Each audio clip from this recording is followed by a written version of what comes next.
Let it Valkyrise. Yep, that's our theme for this year.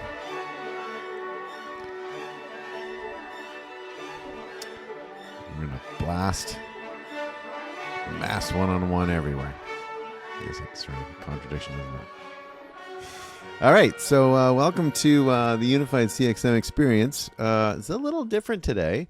We decided to start filming these, and so you see me here in my Florida studio.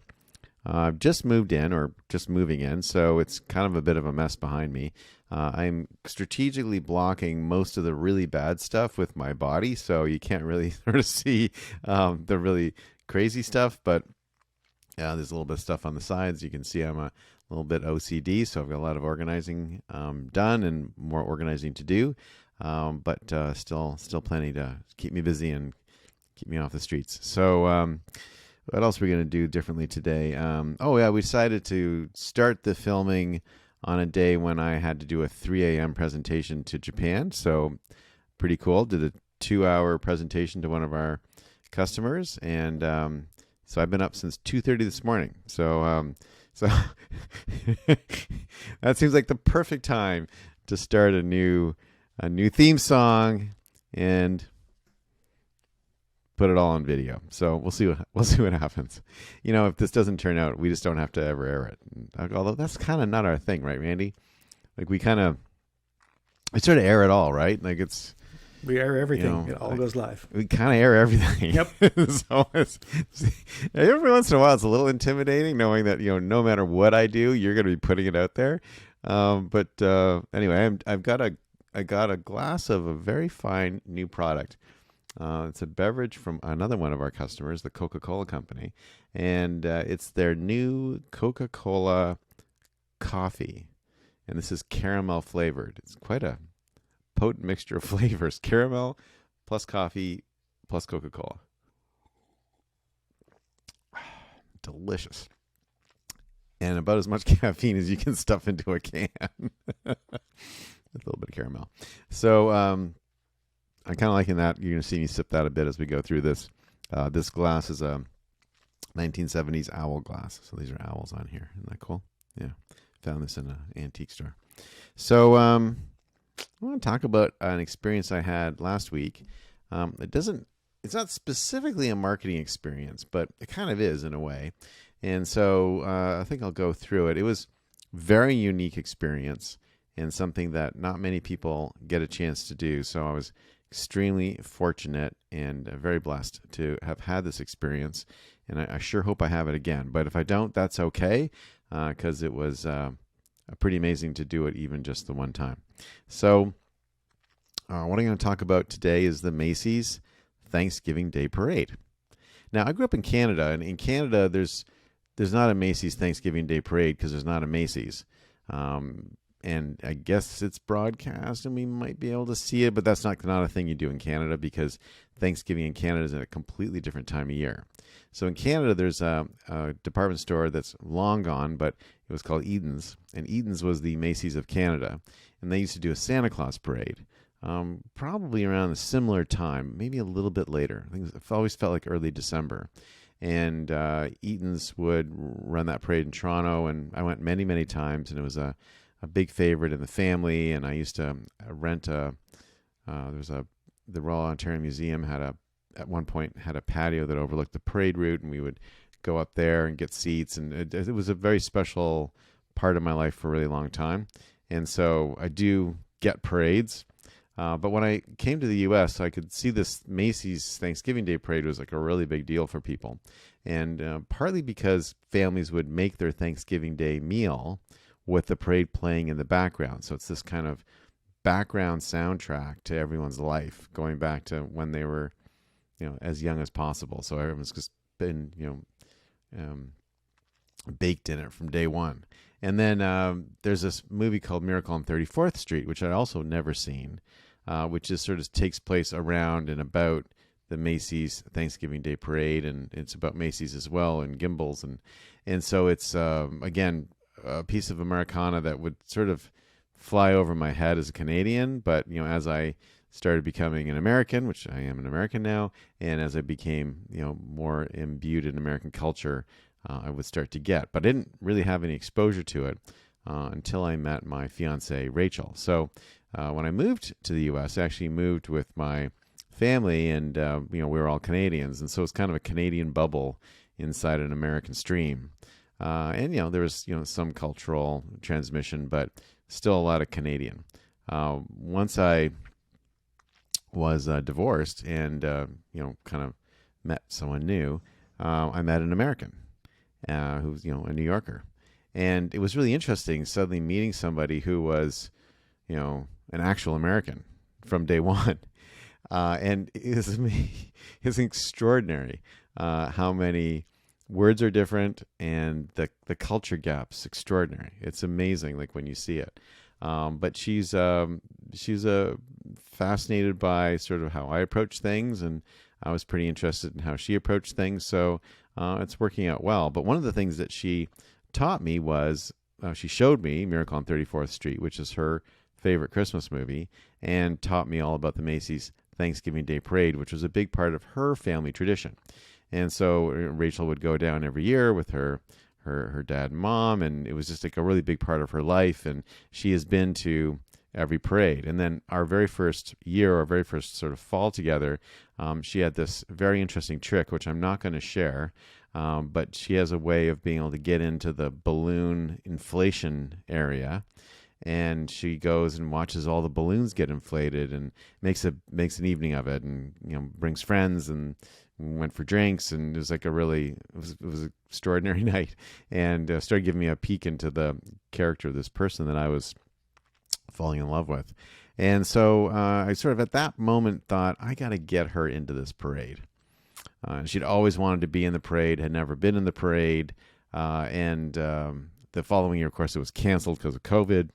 And through the good graces of some excellent friends of mine, and some connections, and some donations, and a bunch of other, luck, I guess, a bit, I managed to get Rachel into the parade this year with me. And so the two of us were in the Macy's Thanksgiving Day Parade. And we were assigned the roles of clowns, which is a pretty awesome role, and I'll talk about that again in a second. And we're actually, the type of clown we were called silly sailors. So we were dressed in little sailor outfits with blue wigs, and we were very silly. I definitely check off the silly part. And what clowns do, clowns have an interesting function in the parade, because the parade is essentially one long piece of traffic with a stop at the end in front of Macy's where they perform for the cameras. And it's about a 3+ mile route, which is it's not super duper far mile wise, but it does feel far because you go from 82nd all the way to 34th. So it feels like a reasonable walk, and you're clipping along pretty fast. Anyway, so we got into our sort of silly sailor sort of mode, and I gave this to her, as a present. So it was her birthday. I won't say which one. It was her birthday, and so gave it to her as a gift, and it was well received. And what I wanted to talk about today was two things. One was the way that Macy's executes the parade and what it felt like to be a clown. And and many people have said for many years that I am a clown. But now I actually have proof because I took pictures. And then I wanted to talk a little bit about the crowds. The reception of what we were doing was very interesting. And again, like I said, I've not done it before, so it was a fascinating experience. So let's talk a little bit about Macy's. So first of all, unbelievable. Now it was the 95th year, so they've had a few times to practice. But wow, what a machine. They work all year long on this, and there's a whole team that works on the parade, and it shows. The emails, as soon as we were kind of in the program, we started getting emails, we got onboarded. It was, we were giving them our dimensions, so they knew, what kind of costume to put us in. We were It was a lot of COVID protocols, uploading our vaccine cards, all that kind of stuff was in there. Lots of, very informative stuff. This is where you need to be. This is how you need to be there. Here's your official pass. Show this pass, and it'll get you in. If you don't have the pass, you're not going to get in. When you get to everyone met at the New Yorker Hotel at 6:45 a.m. And so you get there. They give you a wrist, kind of a Purell attached to a little bracelet. And if you don't have that bracelet, you're not allowed on the truck or in the parade or the bus. You're just like, that's it. So that was your identifier. And then you go in, and there's a dresser for that particular set of clowns. So the Silly Sailors had a dresser. And she was amazing, and showed us how to put the costume on and helped us with it. And everyone got dressed, and then we all went out and got in a bus, and the bus took us up to 82nd. And at 82nd, they have a thing called Clown Corner, which is the largest gathering of clowns in the world. And we waited around as the parade started, and they would kind of call out each float as the float would go. They went, here we go next. It's Chase from Paw Patrol, and I would go, and different groups of clowns would sort of peel off. And so what the clowns do, and so I interrupted myself on this a second ago. So what the clowns would do is they're essentially traffic management, because it's like one long sort of traffic jam if you think about the parade. And so it stops and starts. Some floats fall behind, some catch up. And so as clowns, it's sort of our job to fill in between the float, and in our case, it was a float in front of us. It was the Disney float. It was a Disney boat float, Disney Cruise Lines. And then behind us was a marching band. And they're all kind of going at different speeds, and we were sort of in between, and sometimes quite stretched out and sometimes quite compressed. That was quite interesting. And then we're all given a bag of confetti, and we're supposed to throw the confetti on the bystanders on the side of the road. And then a lot of people had their hands out, so they wanted to kind of slap hands, like kind of. And so there's a lot of hand slapping. And then there's the interesting thing about the parade is that they don't line it straight. So what they'll do is, just because of the size of the crowds, they'll go indent on the side streets, and they'll indent about, I would say probably 100 feet. I mean, it's a reasonable indent. And you can sort of still see the parade, but you're definitely feeling like you're off the parade route. And so part of what they asked us to do as clowns is to run down those side streets and try to give a little bit of experience to the people who were there, so they felt like they had an interesting experience at the parade. And so it's like, so Macy's has this thing dialed in. So there we are. We're standing there with our bags of confetti. We're at Clown Corner. We're waiting for our floats to go. It's probably about 9:30 or so. Parade starts at 9, so everything's kind of cranking out there. Everything's going well. It's a gorgeous day. It was 50 plus degrees. It was warm. It was beautiful. It was sunny. I couldn't have been better weather. And then off we went. And Rachel is a force of nature, and has spent her whole life wanting to be in this parade. So when it was, and we were just standing there, and we were kind of goofing around and talking, stuff like that. And when they're like, kind of, all right, Silly Sailors, go, she was off like a rocket. And off she went, and she was like spreading confetti everywhere, running up and down the side streets. She was incredible. She had this one great story where she went down one of the side streets and was throwing confetti and shaking hands, and then she was running out, and one of the police officers came up to her and asked her to come back because she had missed a little girl, a young, probably preschool girl. And the girl was, parents hadn't got there in time, so they were kind of in a lousy spot. And the girl was really was wanting to see the parade, and she missed the clown, and she was crying. And Rachel said she was crying so much that she had tears on the tops of her eyelids and on the bottoms of her eyelids, double tears. And so the police officer said, "Would you mind, please, taking care of this little girl, because she missed your clowning." And she feel like you ignored her, and so Rachel went running back in, threw confetti all over this little girl, shook her hands, and said hello and talked to her for a second, and then turned around and had to book it to get back to the parade, because the parade's a lot faster than you think. I've just had knee surgery not too long ago, and so I'm like 12 weeks out of very serious knee surgery. I had an ACL reconstruction. And my doctor is a little bit like, a little raised eyebrow on me going in this parade. He says, well, I'll see how that goes. And I'll say I was at my limit. I was definitely at my limit. And I was going pretty fast. And because of Rachel, I was getting drawn into some of the stuff and going back and forth as well. So I probably did more than some of the clowns, but definitely limping pretty hard by the end of the parade. Anyway, so it was just amazing. And what was also fascinating was just the sheer joy and enthusiasm and excitement of the crowds. It was, I've never even seen anything like it. It was a little bit of like, it's back, right? So there's a little bit of it's back and life is starting to return to normal, but everyone wanted me to throw confetti on them. It was amazing. It was just like confetti me. And people put their hands out and they wanted like bits of confetti in it. It was charming and amazing at the same time, and an incredible feeling of just being connected to humanity. So, it was awesome. I mean, there was not a single thing about it that wasn't amazing. And I will say that the level of organization that Macy's had did make it work well. And this is where, I think there's this kind of, and I was thinking like what this means in a CXM context. And I do think that there's something about, when you're delivering a service, being super organized and having it really dialed in from a process standpoint helps the emotion emerge.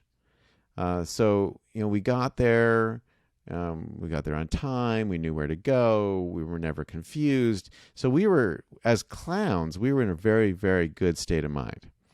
And so when we hit the parade route, we were like ready to clown around and have a good time and smile and laugh and throw confetti on people and talk to people, and we were like pointing out the flags and going America, and it was a really, and saying happy Thanksgiving obviously. And there was one person in our group who kept telling everyone that if they come to the parade on Thursday, they don't have to go to school on Friday, which I thought was clever, although slightly deceptive. And it was just a really amazing emotional experience. But because I think in large part it was so well organized from a process standpoint.